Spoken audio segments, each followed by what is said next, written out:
Hello everyone, I welcome you all to this online learning platform Let's Study India। आज मैं आप सभी के साथ यहाँ मौजूद हूँ और यहाँ पे हम नया टॉपिक स्टार्ट करने जा रहे हैं Wuchereria bancrofti. Wuchereria bancrofti, W bancrofti. ये क्या है? एक नेमाटोड है। क्या है? नेमाटोड। नेमाटोड जो होते हैं बेटा वो कैसे होते हैं? नेमाटोड दोस्तों कैसे होते हैं? नेमाटोड ये एक तरीके का वॉर्म है। कैसा वॉर्म है? राउंड वॉर्म है। ठीक है, इसके बारे में हम स्टडी करेंगे। कुछ ऐसा दिखता है ये, ठीक है। और ये कहाँ पाया जाता है? ये इंसानों के अंदर और मॉस्किटो के अंदर अपनी लाइफ स्पेंड करता है। मैं दोनों का नाम क्यों ले रही हूँ? क्योंकि ये दोनों के अंदर रहता है दोस्तों। जी हाँ, चलिए मैं आपको दिखाती हूँ। ये जो है वुचेरेरिया बैनक्रॉफ्टी, ये आधी लाइफ साइकिल अपनी ह्यूमन के अंदर गुजारता है और आधी लाइफ साइकिल मॉस्किटो के अंदर गुजारता है। ठीक है, पहले तो हम वुचेरेरिया बैनक्रॉफ्टी यानी कि फाइलेरियल वॉर्म, क्यों इसका नाम फाइलेरियल वॉर्म पड़ गया? क्योंकि ये एलिफेंटियासिस यानी कि फाइलेरिया डिजीज कॉज करता है। फाइलेरिया डिजीज मतलब कि हाथी पैर का नाम सुना होगा आप सभी ने और देखा भी होगा बहुत से लोगों ने। पैर क्या होता है? बिल्कुल हाथी की तरह फूल जाता है, स्वेल कर जाते हैं। लिम्स जो है पूरे आपका हाथ या कोई भी पैर, कोई भी एरिया स्वेल कर जाता है। जेनिटल्स स्वेल कर जाते हैं। फीमेल्स में ब्रेस्ट स्वेल कर जाती है। ऐसा इसलिए होता है क्योंकि जो ह्यूमंस के अंदर लिम्फेटिक सिस्टम है उसका ब्लड फ्लो जो है वो रुक जाता है, क्योंकि डेड हो या लिविंग हो ये वॉर्म जो है ब्लॉक कर देते हैं पाथवे को, लिम्फेटिक पाथवे को ब्लॉक कर देते हैं। आइए समझते हैं वुचेरेरिया बैनक्रॉफ्टी ये नाम कहाँ से पड़ा? वुचेरेरिया बैनक्रॉफ्टी ये जीनस है और ये स्पीशीज। ठीक है, इसको दो साइंटिस्ट ने इसका नाम रखा था। पहले थे हमारे ऑटो वुचरर, ये क्या थे? एक फिजिशियन थे। और ये है हमारे जोसेफ बैनक्रॉफ्ट। इन दोनों के नाम से ये नाम आया वुचेरेरिया बैनक्रॉफ्टी। वुचेरेरिया वुचर से आया है और बैनक्रॉफ्टी बैनक्रॉफ्ट से आया है। वुचेरेरिया बैनक्रॉफ्टी ये नाम इन दोनों ने मिलकर के दिया था। ठीक है, ह्यूमन पैरासिटिक वॉर्म है। ह्यूमन इंसानों के अंदर ये एज अ पैरासाइट रहता है और ये एंडो पैरासाइट है। कैसा पैरासाइट है? Endo parasite. एंडो मतलब inside the body, endo inside the body, और एक्सो पैरासाइट जो बॉडी के बाहर रहते हैं। जैसे जुएं, सिर पे कितने लोगों के जुएं हो जाती है ना, तो वो एक्सो पैरासाइट है and this is endo parasite. Endo parasite body के अंदर जो रहते हैं उसे कहते हैं एंडो पैरासाइट। ये जो है लिम्फेटिक सिस्टम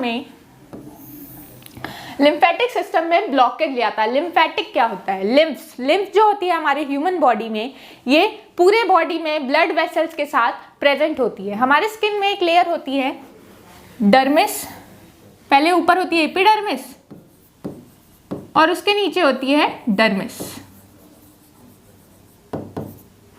इसमें क्या होता है? डर्मिस के अंदर स्किन के ये होती है हमारी ब्लड कैपिलरीज, और जब भी मॉस्किटो हमें बाइट करता है उसकी जो प्रोबोसिस है यानी कि उसकी जो बीक लाइक स्ट्रक्चर होती है वो डर्मिस तक पहुंच जाती है।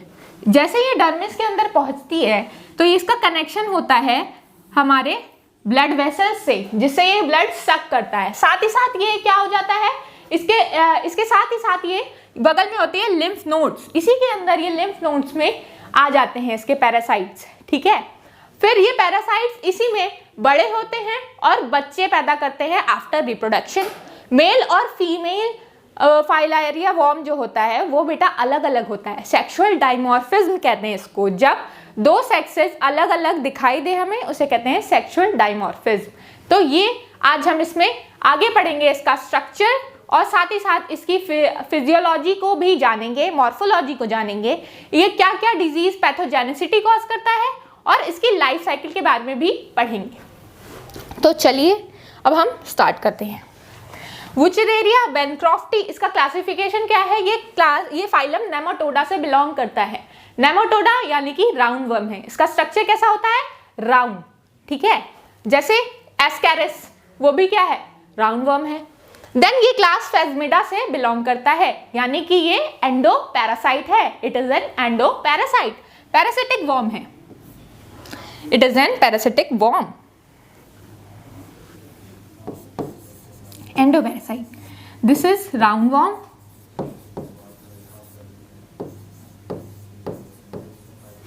देन ऑर्डर फाइलोरिआइडिया, देन उसके बाद genus Wuchereria and species bancrofti. Order है इसका Filarioidea, then genus Wuchereria, species bancrofti. Wuchereria bancrofti is the name for this worm, filarial worm. ये आगे की ओर क्या करते हैं, इंसानों में जा करके ये रिप्रोडक्शन करते हैं, बच्चे पैदा करते हैं। इनके बच्चों को माइक्रोफाइलेरिया नाम से जानते हैं। इनके बच्चे जो हैं मोल्डिंग करते हैं। जब भी ये मोल्डिंग करते हैं और तीसरी स्टेज जब मोल्डिंग करते हैं, थर्ड लार्वा बनाते हैं, ये मॉस्किटो के अंदर चले जाते हैं। जैसे ही मॉस्किटो सक करता है वो उसके अंदर चले जाते हैं और मॉस्किटो एज अ वेक्टर काम करता है वहां पे। हैबिट एंड हैबिटाट पे चलते हैं।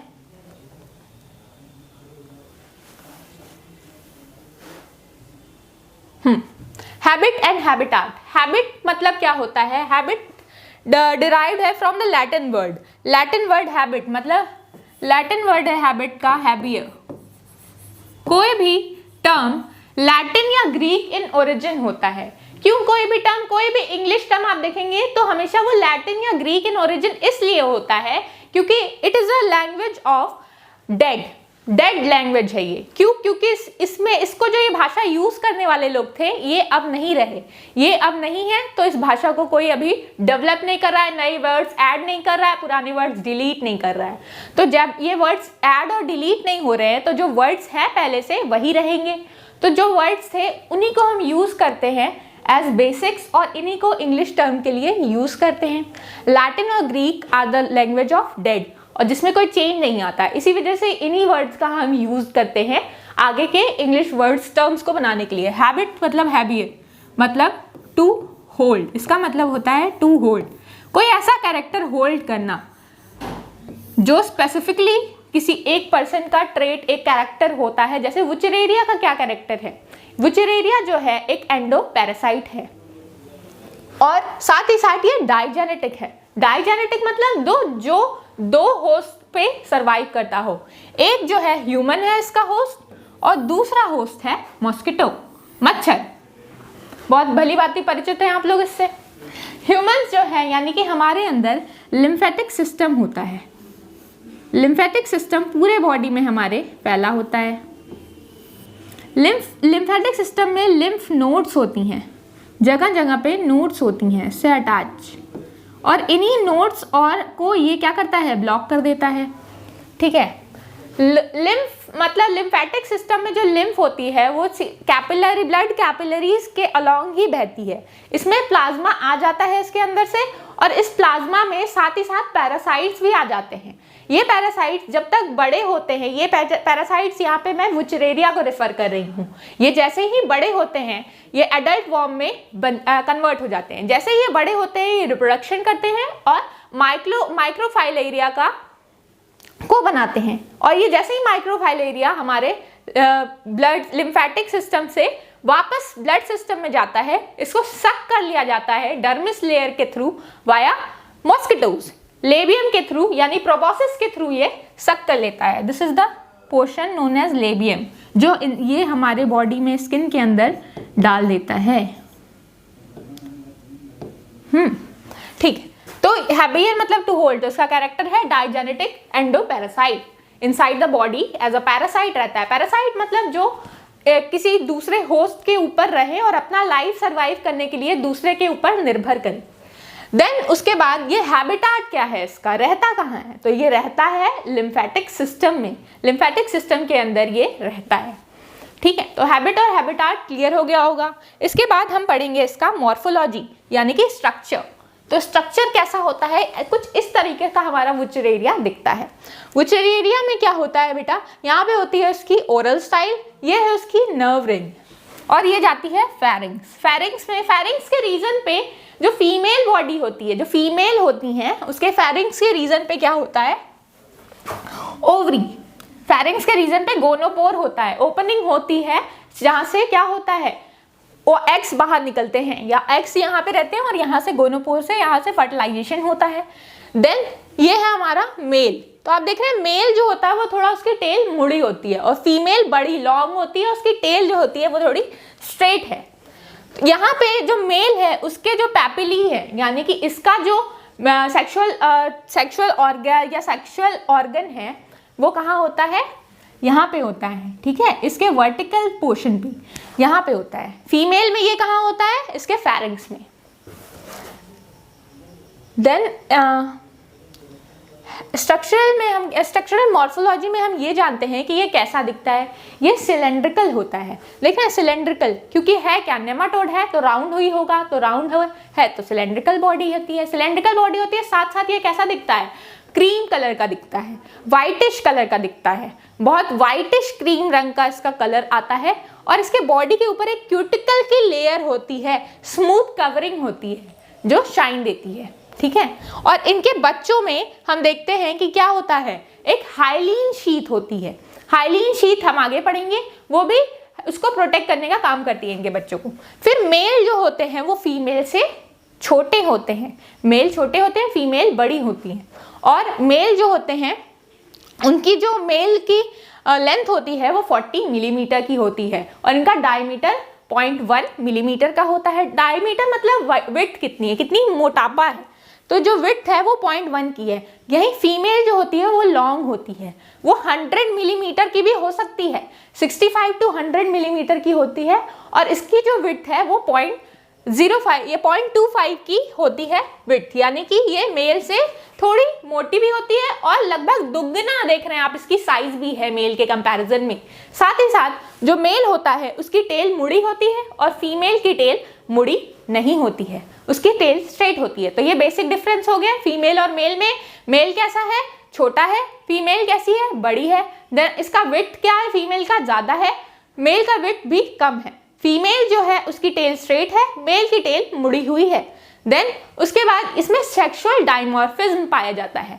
सेक्सुअल डाइमॉर्फिज्म कहने का मतलब है कि मेल और फीमेल अलग अलग दिखते हैं, जैसे देखने में ही समझ में आ गया। क्यों, अभी मैंने बता दिया कि मेल छोटा होता है, पूंछ मुड़ी होती है और फीमेल लंबी होती है। तो देख करके आप बता देंगे कि दो सेपरेट सेक्सेस हैं, मेल और फीमेल अलग अलग हैं, तो अलग अलग होता है। जैसे ह्यूमंस में भी क्या है, सेक्सुअल डाइमॉर्फिज्म, मेल और फीमेल अलग अलग होते हैं, सेपरेट सेक्सेस। इसका मतलब टर्म सेक्सुअल डाइमॉर्फिज्म कहने का ही मतलब है कि सेपरेट सेक्सेस।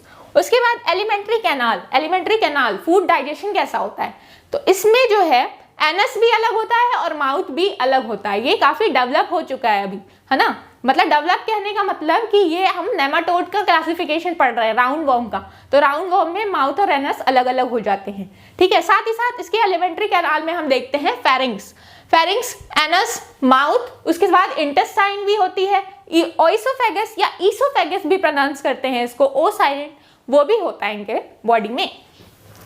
देन इनकी जो टेलिंग है, दोनों एंड्स जो है वो ब्लंट है। आप देख रहे हैं शार्प एंड नहीं है, नोकीली नहीं है, ब्लंट एंड्स है, मुड़ी हुई है। तो ब्लंट एंड्स होते हैं इनके दोनों बॉडी पे, मेल और फीमेल दोनों में। Then next, moving on to the next slide, we will see कि मेल और फीमेल का स्ट्रक्चर। तो ये हम ऐसे स्ट्रक्चर को ड्रॉ करेंगे, माउथ, एनस यहाँ पे जो है, फीमेल की ओवरी है, गोनोपोर है, ये स्ट्रक्चर इंपॉर्टेंट है बनाना ही, ओके। और यहाँ पे हम दिखाएंगे कि मेल की पैपिली है और यहाँ पे ये मेल है, इसका जो टेल है वो कर्व्ड है। देन इसका जो वल्वा है, जेनाइटल पोर जो है वो फेरेंजियल रीजन में होता है। ये है आपकी फेरिंग्स जाती है हमारी बॉडी में। फेरिंग्स में हम देख रहे हैं कि फीमेल का स्ट्रक्चर है, ये फीमेल है। फीमेल को हम कैसे रिप्रेजेंट करते हैं, प्लस। फीमेल हमेशा क्या होती हैं, फीमेल्स पॉजिटिव होती हैं, हम पॉजिटिव होते हैं, तो ये पॉजिटिव। देन मेल्स कैसे होते हैं, ईगो वाले, तो हम मेल को कैसे रिप्रेजेंट करेंगे। देन मेल को ऐसे एक एरो के साथ रिप्रेजेंट करते हैं, ठीक है। तो मेल है, ये फीमेल। तो इसमें आपको ये दिखाना है कि फेरेंजियल रीजन, ये फेरिंग्स है आपकी, फेरिंग्स के नीचे ओइसोफेगस है और इसी रीजन में गोनोपोर खुलता है। गोनोपोर की ओपनिंग देख रहे हैं, यहीं पे है गोनोपोर, इसकी ओपनिंग यहीं पे है। तो दिस इज गोनोपोर। यहीं से क्या होता है, फर्टिलाइजेशन होता है, मेल इससे कॉपुलेट करेगा और बच्चे होंगे, ठीक है। अगर किसी ह्यूमन के अंदर मेल वॉर्म फीमेल वॉर्म दोनों प्रेजेंट है, तभी क्या होगा, तभी फॉर्मेशन होगा बच्चे का, यानी कि तभी फर्टिलाइजेशन होगा। देन इंटेस्टाइन होते हुए फिर ये आता है इसका यूटेरस एंड देन इसका एनस। फीमेल में क्या है, ये पैपिली है, ये इसका कॉपुलेटरी स्पिक्यूल्स है, कॉपुलेशन में हेल्प करता है फॉर फर्टिलाइजेशन। ये जाएगा इसमें एंटर करेगा एंड देन यहाँ पे फर्टिलाइजेशन होगा। उसके बाद ये जो है कि जेनाइटल पोर्स फेरेंजियल रीजन में है, ये ओवोविविपैरस होती हैं। अब ओवोविविपैरस क्या होता है? ओविपैरस सुना होगा, अंडे देने वाले जानवर, जैसे कि बर्ड्स हो गई, हमारी छिपकली हो गई, वो सब अंडे देती हैं, ठीक है।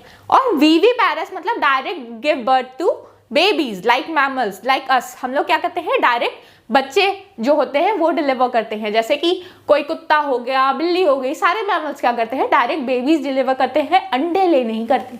ओवोविविपैरस कहने का मतलब है कि अंडे हैं और बच्चा भी हो रहा है। हो क्या रहा है कि इसके अंदर अंडे बनेंगे। जैसे ही यहाँ पे ओवरी के जो एग्स हैं, यहाँ पे जैसे ही फर्टिलाइजेशन होगा जाइगोट बनेगा, और जाइगोट बनेगा, धीरे धीरे एक बेबी यानी कि अंडा तैयार होगा। अंडा ये बाहर ना निकलने की जगह वापस यहीं रह जाता है और यहीं अंडा फूट करके बॉडी के अंदर ही से बेबीज बन जाते हैं और बेबीज बाहर निकलते हैं। और डायरेक्ट जब बेबीज बाहर निकलते हैं, माइक्रोफाइलेरिया, बार बार बोल रही हूँ माइक्रोफाइलेरिया, इनके बेबीज को क्या बोलते हैं, माइक्रोफाइलेरिया। वो जब बाहर निकलते हैं तो हुआ क्या, डायरेक्ट बेबीज बाहर निकले और अंडा भी बना अंदर, लेकिन अंडा अंदर ही फूट गया, तो इसे बोलते हैं ओवोविविपैरस। बच्चा तो हो रहा है लेकिन अंडे भी बन रहे हैं, लेकिन अंडे बाहर नहीं निकल रहे हैं, बेबीज डायरेक्ट बाहर निकल रहे हैं। तो ओवो कहाँ से आया है, ओविपैरस का, यानी कि अंडे बन रहे हैं। विविपैरस यानी डायरेक्ट बेबीज को बर्थ दे रही है, तो ओवोविविपैरस फीमेल्स होती हैं। देन मेल्स जेनाइटल पैपिली, जब मेल्स में जेनाइटल पैपिली होते हैं, दो अनइक्वल कॉपुलेटरी ऑर्गन्स स्पिक्यूल्स होते हैं। ये देखिए, ये है इसका कॉपुलेटरी ऑर्गन, एक थोड़ा बड़ा होता है, एक थोड़ा छोटा होता है, ठीक है। ये कॉपुलेशन में हेल्प करते हैं। कॉपुलेशन मतलब फर्टिलाइजेशन में हेल्प करते हैं, ठीक है। ये इसकी एंट्री होगी यहाँ गोनोपोर के अंदर। देन उसके बाद वेंट्रली ये लोकेटेड है, वेंट्रल पोर्शन पे ये लोकेटेड है। देन एडल्ट जो होता है वो माइक्रोफाइलेरिया बनाता है। माइक्रोफाइलेरिया इन्फेक्शियस नहीं है, वो कोई इन्फेक्शन कॉज नहीं करता है, कोई बीमारी कॉज नहीं करता है। एडल्ट जो है वो इन्फेक्शियस हैं, और इसका जो थर्ड स्टेज है मोल्ट होकर के जो बनता है, वो आगे पढ़ेंगे अभी लाइफ साइकिल में, वो इन्फेक्शियस है, उसको बोलते हैं फाइलेरियल वॉर्म, ठीक है, वो इन्फेक्शियस है। देन उसके बाद हम आगे पढ़ेंगे इसकी लाइफ साइकिल। ये हो गया इसका स्ट्रक्चर। अब हम पढ़ेंगे लाइफ साइकिल। लाइफ साइकिल मतलब क्या होता है, ये पूरा इसका जीवन चक्र कैसे कंप्लीट हो रहा है, कैसे ये कहाँ बच्चा से कैसे बड़ा होगा, कैसे इसकी लाइफ साइकिल 2 होस्ट के अंदर कंप्लीट होगी, और कैसे इसकी डेथ होगी और आगे आने वाली जनरेशन स्टार्ट होगी। देखिए होता क्या है कि सबसे पहले हम देख रहे हैं कि मॉस्किटो जो है वो क्या कर रहा है, ब्लड को सक कर रहा है। अब जैसे ही ये ब्लड को सक करेगा, अगर ये क्या है, इन्फेक्शियस है, पहले तो अगर ये मॉस्किटो है तो ये मॉस्किटो कौन सा हो सकता है, जैसे एडीज मॉस्किटो क्या करता है, Aedes mosquito causes dengue and Anopheles mosquito causes malaria.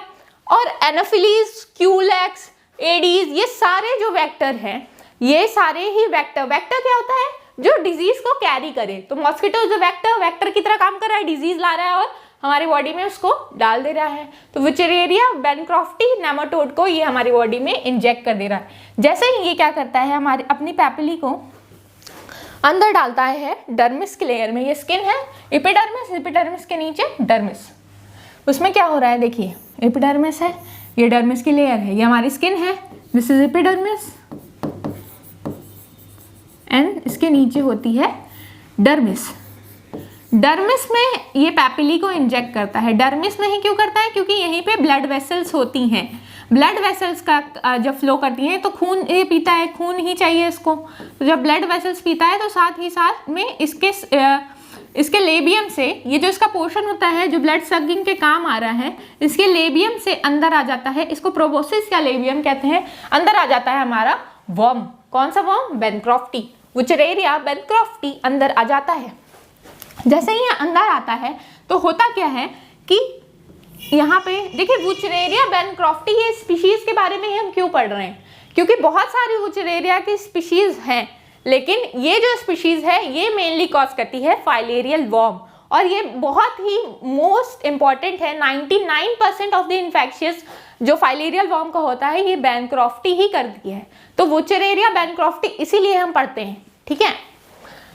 तो वुचरेरिया नाम आ जाए आप अपने साथ बैनक्रॉफ्टी उसको लग ही जाता है, ठीक है।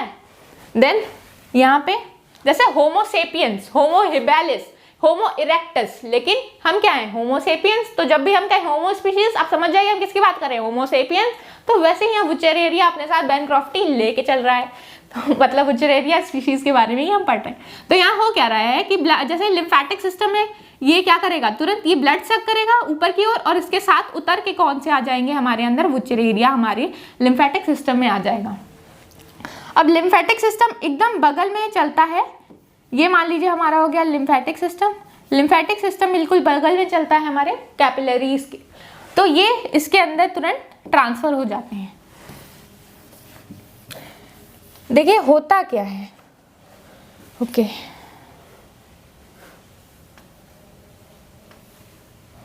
ये हमारा मान लीजिए ये एपिडर्मिस है, ये डर्मिस है। डर्मिस के अंदर ये हमारी हो गई ब्लड कैपिलरीज। ब्लड कैपिलरीज के जस्ट बगल से जाती है हमारी डर्मिस लेयर। डर्मिस लेयर में क्या होता है, ये हमारे ये जो ब्लड है इसमें क्या होता है, कैपिलरीज में होती है आरबीसी, आरबीसी के साथ होता है प्लाज्मा। ये मान लीजिए प्लाज्मा है। प्लाज्मा जब इसका प्रेशर यहाँ पे हाई हो जाता है ये क्या करता है, लिम्फेटिक सिस्टम में फ्लो कर जाता है, और जैसे ही कहीं पे नीचे जाकर के ये इससे मिलता है और प्रेशर कम हो जाता है, ये वापस से इसमें रिलीज कर देता है प्लाज्मा को।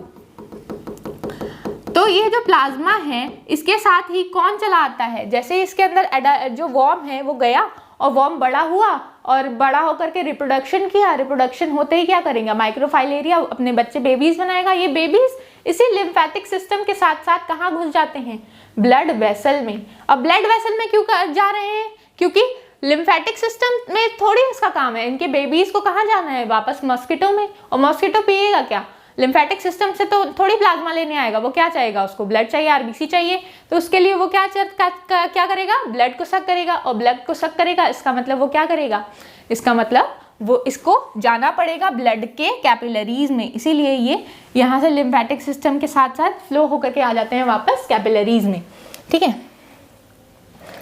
देन इसके बाद क्या हुआ, ये दोनों हमारे बॉडी में पहुंच गए। ये हमारा रहा मेल एरो वाला और ये फीमेल पॉजिटिव।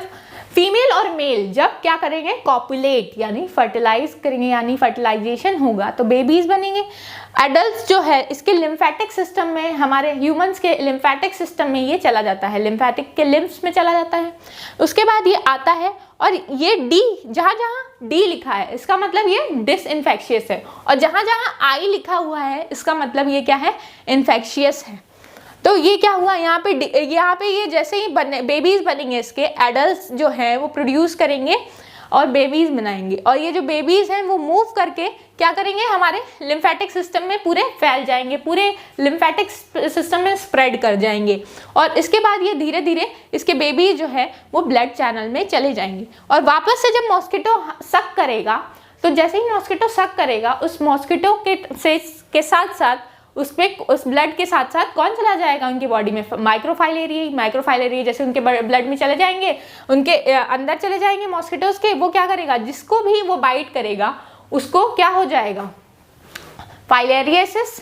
इतना आसान नहीं है, जब भी 500 से 600 बाइट्स, 500 बाइट्स कम से कम चाहिए उस मॉस्किटो का जिसके पास ये बैनक्रॉफ्टी है, मतलब वुचरेरिया बैनक्रॉफ्टी अगर उसके पास है, तभी वो 500 बाइट्स, अगर 500 मॉस्किटोज काट रहे हैं जिसके अंदर ये वर्म है, जिसके अंदर ये नेमाटोड है, तभी ये डिजीज हो सकती है।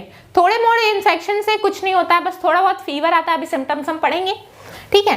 तो ये मॉस्किटो के अंदर कौन चला गया, हमारा पैरासाइट जैसे ही गया माइक्रोफाइलेरिया, ये क्या हुआ, इसके अंदर मोल्टिंग शुरू होती है, ये तुरंत चला जाता है इसके मिड गट में। मिड गट यानी कि स्टमक के से गट में चला जाता है, उसमें क्या होता है, इसका मोल्टिंग शुरू होता है। मोल्टिंग यानी मेटामॉर्फोसिस, मतलब ये बड़ा होने लगता है, इसकी लार्वल स्टेजेस बदलने लगती हैं। तो ये 2 लार्वल स्टेजेस में मोल्ट होता है, और तीसरा लार्वल स्टेज जो होता है इसका वो इन्फेक्शियस होता है। इसका जो थर्ड देखिए ये है फर्स्ट, ये क्या है, D, that is non infectious है ये,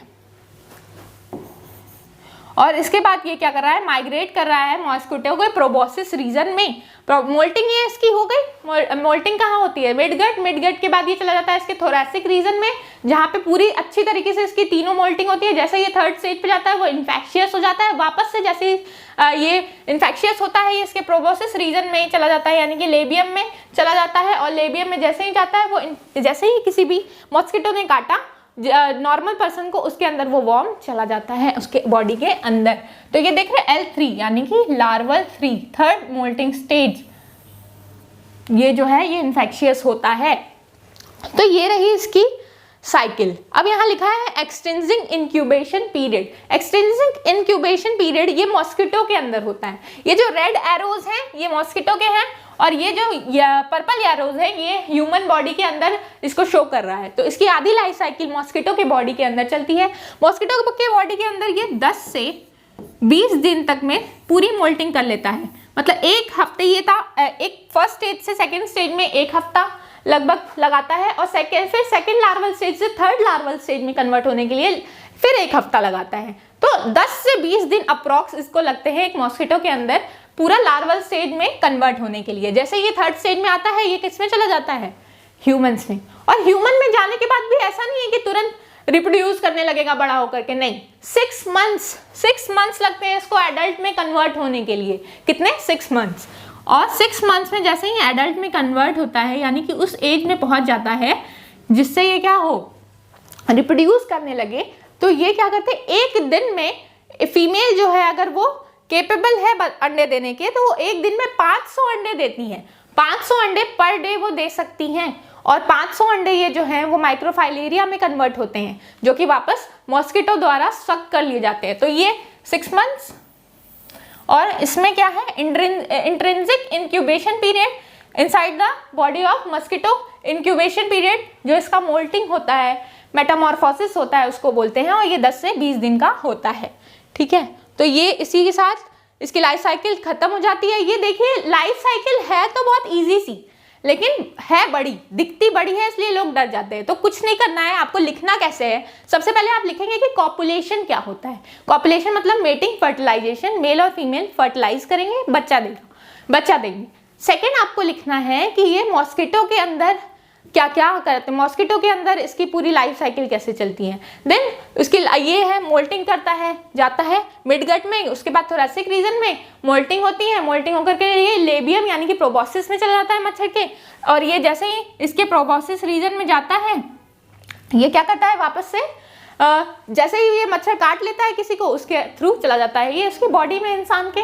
ठीक है, और उसके बाद आपको ह्यूमन और मॉस्किटो दोनों के अंदर इसकी लाइफ साइकिल लिखनी है। मॉस्किटो के अंदर ये पूरा प्रोसेसिंग करेगा कि बच्चे बड़े हो जाएंगे, बड़े होकर के ये क्या करेंगे, रिप्रोडक्शन, और माइक्रोफाइलेरिया आएगा। माइक्रोफाइलेरिया फिर ये मूव करेगा लिम्फेटिक सिस्टम में से, कहाँ, ब्लड में। देखिए एडल्ट अभी भी कहाँ पे हैं, लिम्फेटिक सिस्टम में ही है, लेकिन जो बच्चे हैं वो कहाँ चले गए, वो चले गए हैं हमारे ब्लड कैपिलरीज में, ताकि उनको सक कर लिया जाए और इनकी लाइफ साइकिल कंप्लीट हो पाए। अगर ये मॉस्किटो सक नहीं किए जाते हैं, अगर ये मॉस्किटो को सक नहीं किया गया, तो ये क्या करते हैं, तुरंत इनकी डेथ हो जाती है।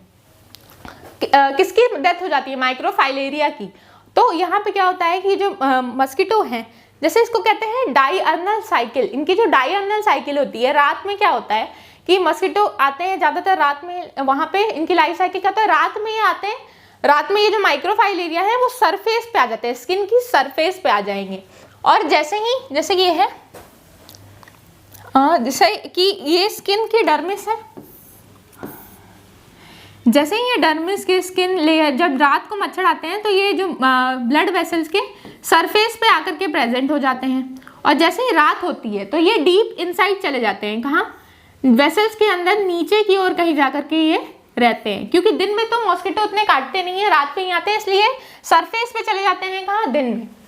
लेकिन जब क्या होता है कि यही साइकिल रिवर्स भी हो जाती है। कब रिवर्स हो जाती है कि जहाँ पे मच्छर दिन में भी काटते हों, उस एरिया में क्या होता है कि ये मच्छर जो है वो उल्टी साइकिल करते हैं। मतलब रात में क्या करेंगे, अंदर रहेंगे, और दिन में सरफेस पे आ जाएंगे, ताकि इनको मच्छर ले जाए अपने साथ। ठीक है, देन इसी के साथ ये साइकिल कंप्लीट होती है। बहुत कॉम्प्लिकेटेड नहीं है, इसको बस कॉपुलेशन, एक बार ह्यूमन में साइकिल, मॉस्किटो में साइकिल लिखनी है, देन उसके बाद आपको बताना है कि ये पूरा साइकिल जो है इसकी कंक्लूजन दे दीजिएगा कि इसको बोलते हैं इंट्रिंसिक इंक्यूबेशन पीरियड, और ये जो पूरी साइकिल है इसका ये भी बता दीजिएगा कि डायर्नल जो इसकी साइकिल चलती है, सॉरी नॉक्टर्नल जो साइकिल चलती है वो डायर्नल में भी कन्वर्ट हो सकती है।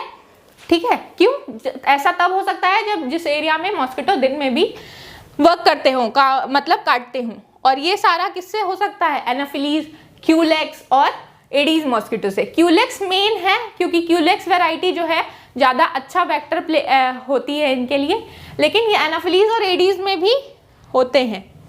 Then pathogenicity. पैथोजेनिसिटी वर्ड का मतलब क्या होता है कि ये पैथोजेनिक है, मतलब डिजीज कॉज कर रहा है। आप देख रहे हैं इनका पैर, एक तो ये नॉर्मल पैर है और एक में क्या हो गया है इनके, एलिफेंटियासिस या फिर लिम्फेडिमा। और ये हाथ, ये नॉर्मल है, ये देखिए फूल गया है इनका हाथ। यहाँ क्या हो गया, लिम्फेटिक जो सिस्टम है उसमें क्या हो गया, डेड हो या लिविंग हो, ये क्या करेंगे, लिम्फेटिक सिस्टम में ब्लॉकेज क्रिएट कर देंगे, जिसके कारण ये लिम्फ जो है ये फ्लूइड अच्छे से फैलने के मतलब पहुंच नहीं पाता आगे, और ये जमता जाता है, और जिसके कारण ये जो सेल्स हैं इसकी ब्लड वेसल्स के बगल में वो स्वेल करती जाती हैं, तो ये हाल हो जाता है। ये देख रहे हैं एलिफेंटियासिस, एलिफेंट हाथी पैर, ठीक है, हाथी पैर भी इसको बोलते हैं, फाइलेरिया भी इसको बोलते हैं। ये पैर देख रहे हैं कैसे हाथी की तरह फूल गया है, ये इसी वर्म के कारण होता है। मॉस्किटो जब उन लोगों को काट लेता है और ये बॉडी में अपनी साइकिल कंप्लीट करते हैं तो ये ऐसा डिजीज कॉज करते हैं। ठीक है, इन्फेक्शन को क्या बोलते हैं, वुचेरिया से इन्फेक्शन जो होता है उस इन्फेक्शन को बोलते हैं वुचेरियासिस। ठीक है, वुचेरियासिस बोलते हैं इस इन्फेक्शन को जो वुचेरिया से कॉज होता है। देन डायग्नोसिस, इसका पता कैसे चलता है कि हमको ये हुआ है, या तो आपको सिम्टम दिखें या सिम्टम नहीं दिख रहे हैं, स्टार्टिंग के फेज में सिम्टम नहीं दिखते हैं, ऐसा डिजीज नहीं होता है, तब क्या होता है, तब आपको पता चलता है ये आपका ब्लड को हम क्या करेंगे, लेंगे, कोई आपको ऐसी फीवर आ रही है वुचेरिया की, कोई फीवर आ रही है, हेडेक है, और ऐसे सिम्टम्स आ रहे हैं जैसे जेनिटल पोर्शन का या सेल का अचानक से ग्रोथ करना या किसी भी एरिया का अचानक से ग्रोथ, तो आप चेकअप कराएंगे तो ब्लड जब निकाल करके चेक होता है तो उसमें स्टेनिंग करते हैं जब हम ब्लड की, तो आप देखते हैं उस ब्लड की जब काउंटिंग होती है, ब्लड का चेक होता है, तो उस सेल्स में देखा जाता है कि वुचेरिया का जो वर्म है वो दिखाई पड़ता है। और जो वुचेरिया का वर्म जो छोटा होता है तो बहुत ही छोटा होता है, बहुत कुछ मिलीमीटर का होता है, और ये जब स्टेन करके देखा जाता है माइक्रोस्कोप के अंदर तब देखने को पता चलता है ये स्टेनिंग के बाद कि इस नेमाटोड का इन्फेक्शन हो गया है। तो पैथोजेनिसिटी क्या होती है कि पैथोजेन जो है, ये जो पैथोजन है, ये जो पैरासाइट है, ये आपको क्या कर रहा है, डिजीज कॉज कर रहा है। तो लिम्फेंजिटिस क्या होता है, जब लिम्फ वेसल्स में इन्फेक्शन होती है और ब्लॉकेज हो जाता है और स्वेलिंग हो जाती है, लिम्फ वेसल्स की स्वेलिंग हो जाती है, तब इस टर्म को हम बोलते हैं लिम्फेंजिटिस।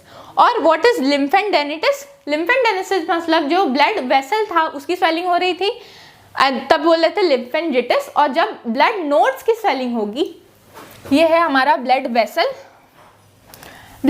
ऐसा होता है, पूरे बॉडी में ऐसे फैला होता है, वेसल्स हैं थोड़ी छोटी, और जब ये इसके नोड्स पे क्या होता है, जो ये नोड्स होती हैं, ब्लड वेसल्स की जो नोड्स होती हैं, या इसी को बोलते हैं लिम्फ ग्लैंड्स, इन पे जब स्वेलिंग आती है तब इसको बोलते हैं लिम्फेडेनिटिस। ठीक है, और ये जो डिजीज है, इस डिजीज में बहुत सारे सिम्टम्स देखने को मिलते हैं। क्या क्या सिम्टम्स? जब माइल्ड सिम्टम्स आते हैं, मतलब उसमें आपको इन्फेक्शन ऐसा नहीं होगा कि स्वेलिंग हो गई, पैर स्वेल हो गया, हाथ स्वेल हो गया, ऐसा नहीं होता। तब क्या होता है कि माइल्ड फीवर आएगा, हेडेक होगा, डिप्रेशन हो जाता है किसी को चक्कर आते हैं, नोजिया फील होता है, ठीक है, वॉमिटिंग वैसा फील होता है, तो वो स्किन इरिटेशन हो सकती है। तो ये सब माइल्ड सिम्टम्स आते हैं। लेकिन जब बहुत ज़्यादा हाईली इन्फेक्शियस हो जाता है तब क्या होता है, ऑर्गन स्वेल कर जाते हैं। हो सकता है कि फीमेल्स में देखा जाता है कि ब्रेस्ट की साइज बढ़ गई, मेल्स में देखा जाता है कि टेस्टिस यानी कि स्क्रोटम की साइज जो है वो इनलार्ज कर जाती है, बड़ी हो जाती है। और जो पैर का रीजन है, ये हाथी पैर ऐसा फूल जाता है। पूरा हाथ किसी किसी में भी फूल जाता है इस डिजीज से, ठीक है। ये सब इसके सिम्टम्स देखे गए हैं। सिम्टम्स में कुछ हाई है और कुछ माइल्ड सिम्टम्स हैं, कुछ बहुत ज़्यादा है और कुछ माइल्ड सिम्टम्स देखने को मिलते हैं। देन डिजीज जो है लिम्फेटिक, इस डिजीज को बोलते हैं लिम्फेटिक फाइलेरियासिस या एलिफेंटियासिस, इसी को बोलते हैं हाथी पैर। हाथी जैसा पैर हो गया ना, बड़ा बड़ा, इसीलिए। देन कंट्रोल, इसका कोई प्रॉपर कंट्रोल नहीं ढूंढा जा चुका है। दवाई तो होती है तो उसमें कुछ मेडिसिन दे दी जाती है, जैसे कि आर्सेनिक की मेडिसिन आपको दे दी जाती है, लेकिन उससे कुछ ज़्यादा वो नहीं होता है, फायदा नहीं होता है इनको। जैसा एक बार हो गया तो एक बार को उस स्टेज पे स्टॉप कर सकते हैं कि और ना फूले उनका पैर, लेकिन अगर हो गया तो इसका कोई क्योर नहीं है। तो वो कहते हैं ना, precaution is better than cure. तो आप चेक करिए कि मॉस्किटो लगे ना, मॉस्किटो से आप क्या करिए, रिपेलेंट्स लगाइए या नेट लगाइए, उस एरिया में क्या करिए, ऐसी मछलियां मारिए जो कि अगर उस एरिया के पानी में लग रही हैं तो उसको वो खा जाए, ठीक है। तो ये सब है कि prevention is better than cure. Mosquito की बाइट से ही आप बचने की कोशिश करिए, क्योंकि मॉस्किटो बहुत सारे डिजीज के वेक्टर होते हैं, ठीक है। देन अगर ये बीमारी हो जा रही है तो केमिकल ड्रग्स दिए जाते हैं, दवाई दी जाती है। तो कौन सी, आर्सेनिक और एंटीमनी, ये जो है ये मेडिसिन एज अ केमिकल दी जाती है, ठीक है। इसी के साथ ये चैप्टर हमारा खत्म होता है। आई होप कि आप लोगों को ये टॉपिक समझ में आया हो। अब मिलते हैं अगले टॉपिक में। Till then, thank you.